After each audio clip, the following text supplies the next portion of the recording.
Assalamualaikum warahmatullahi wabarakatuh.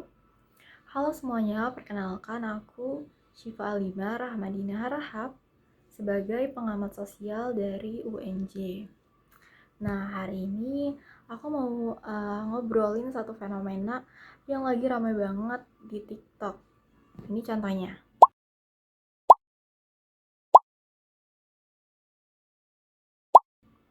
Ya, benar banget. Ini tuh merupakan suatu live streaming yang sering disebut sebagai mengemis digital. Gitu. Kalian pasti juga udah familiar banget ya sama konten-konten yang kayak gini karena kan generasi muda tuh kalau buka TikTok tuh udah pasti langsung muncul live streaming gitu. Dan uh, kayak mereka tuh live selama berjam-jam, kadang pakai kostum aneh, acting nangis, atau bahkan kayak joget-joget selama berjam-jam gitu. Nah, tapi sebenarnya apa sih tujuan mereka ngelakuin hal semacam itu? Nah, yang pertama, mereka tuh minta gift dari penonton. Istilahnya tuh saweran lah. Dan uh, si gift ini tuh nantinya bisa di-convert ke dalam rupiah gitu. Jadi itu bisa diuangkan yang nantinya menjadi penghasilan. Tapi kenapa sih ini tuh menarik untuk dibahas gitu? Karena fenomena ini nggak cuma tentang orang yang cari cuan lewat internet, tapi ini juga nunjukin gimana budaya kita, khususnya generasi muda, itu tuh udah mulai berubah dan udah mulai tergeser. Kita udah masuk ke era dimana perhatian itu lebih penting daripada substansi tersebut gitu. Kayak makin heboh, makin absurd, maka makin dapat perhatian pula dari viewers gitu kan. Dan perhatian itu baru datanglah cuannya gitu. Yang menarik lagi, ini tuh udah jadi semacam komunitas dan budaya baru gitu di generasi kita. Kayak bahkan ada kasus unik banget gitu dimana salah satu kampung di Indonesia hampir seluruh warganya itu jadi live streamer. Kayak beneran satu kampung itu sesama tetangga tuh saling live gitu di depan rumahnya, bareng-bareng live bareng-bareng dan joget-joget kalau misalkan ada yang ngasih gift gitu. Dan mereka itu live dari pagi sampai malam bergantian aja gitu. Bahkan udah kayak industri bersama, istilahnya kayak mata pencaharian di kampung itu gitu. Dan kayak gak cuma anak muda aja yang ngelakuinnya, tapi juga ibu-ibu, bapak-bapak, bahkan kakek-kakek dan nenek-nenek juga itu ikut meramaikan gitu. Dan kalau kita lihat ini dari kacamata budaya, ini tuh menunjukkan pergeseran baru. Kayak dulu masyarakat itu kan memandang kerja itu ya yang jelas hasilnya. Kayak misalkan bertani, udah jelas kan kita menghasilkan padi gitu. Atau berdagang, menjadi guru atau buruh, tentara, kayak seperti itu kan. Tapi sekarang itu tampil di layar walaupun cuma acting nangis atau joget itu bisa dianggap sebagai suatu bentuk dari pekerjaan, karena live streaming ini juga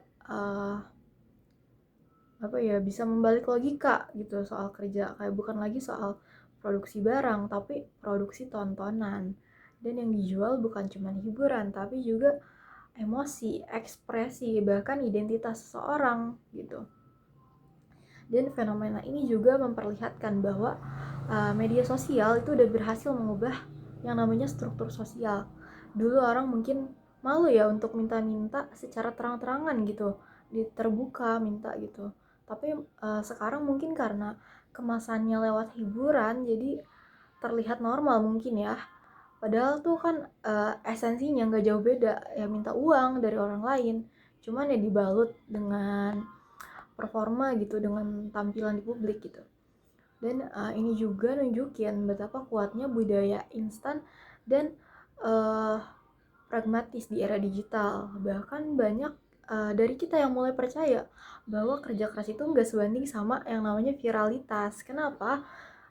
Kayak mereka tuh kan berpikir, kenapa kita harus susah payah sekolah atau kerja karena kalau tampil 3 jam di live TikTok itu bisa dapetin perhatian dan penghasilan yang lumayan gitu kan. Tapi di balik kita semua, kita juga harus sadar ini bukan cuma soal individu, ini udah masuk ke ranah budaya tontonan kita. Karena kalau semua hal jadi konten, semua orang jadi performer gitu kan, gimana gitu ya, kayak bahkan hal-hal yang dulu dianggap sakral itu tuh sekarang bisa ditampilin, dipentasin di live tersebut demi gift itu sendiri. Misalkan pura-pura religius, pura-pura sakit, pura-pura miskin, bahkan pura-pura punya trauma gitu, berani membahas mental illness gitu. Semuanya itu jadi tontonan, dan dampaknya apa sih? Salah satunya empati kita. Empati kita bisa mati rasa. Kita tuh terbiasa melihat penderitaan orang sebagai hiburan.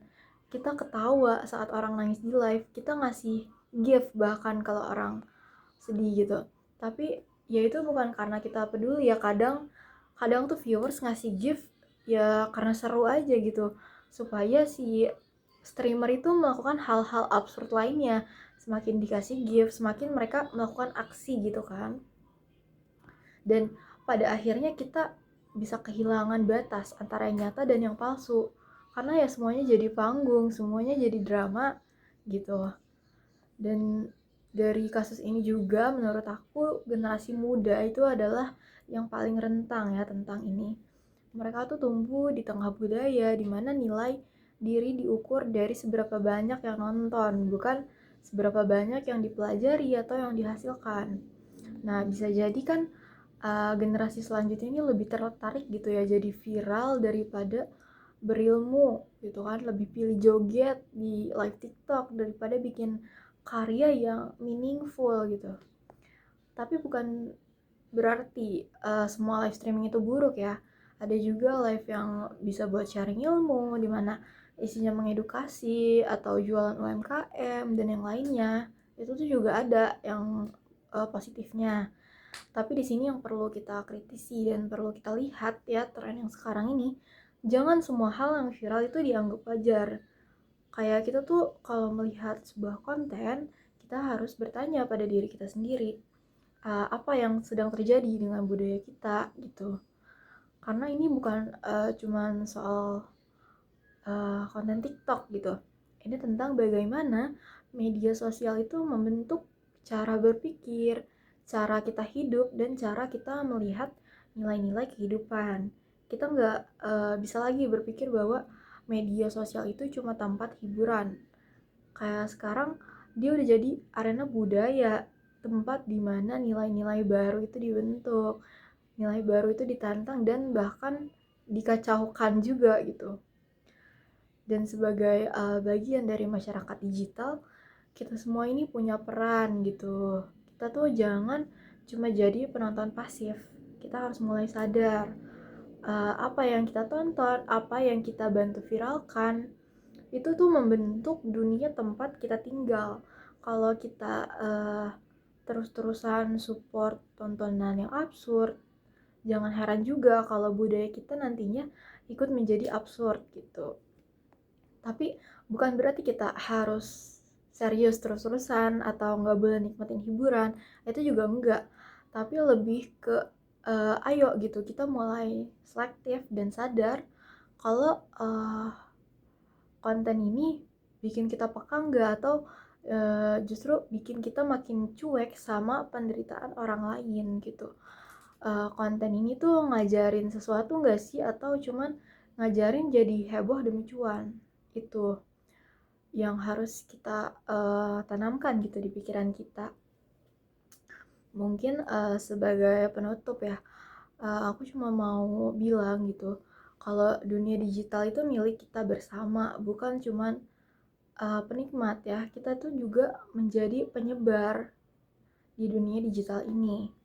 Jadi ayo bareng-bareng kita jadi masyarakat digital yang kritis, yang peka, dan mulai punya nilai gitu. Karena perubahan budaya itu nggak terjadi karena satu orang, tapi karena kebiasaan banyak orang. Itu aja menurut aku. Terima kasih udah dengerin sampai akhir. Semoga obrolan ini bisa jadi bahan refleksi buat kita semua dan juga untuk perkembangan budaya di dunia digital gitu. Sekian. Sekian dari aku. Assalamualaikum warahmatullahi wabarakatuh.